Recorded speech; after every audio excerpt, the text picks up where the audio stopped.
台北市信义区的边仔有一个四四南村，除了保留贯村时代的基础啊，这个假日阁有市集打围甲乐团的表演，若到拜六礼拜就真热闹。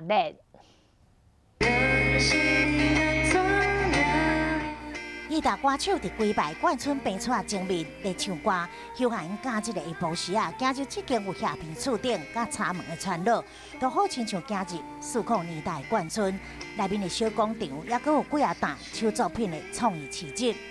这座伫现代繁华信义区边的秘境，就是44南村。很喜欢44南村这边的气氛，然后这边也还蛮多，就是外国客人会有机会可以跟他们就是交流到自己的作品。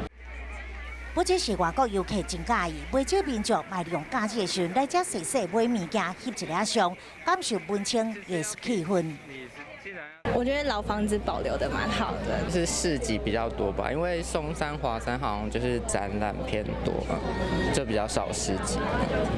44南村是台北第一个贯村，以前是联勤第44兵工厂员工的徛家，大号又搁伫兵工厂的南边，所以叫做44南村。即马改建做信义公民会馆，也搁有假日手作市集，有现代甲复古的44南村，嘛是袂少人假日放松的好所在。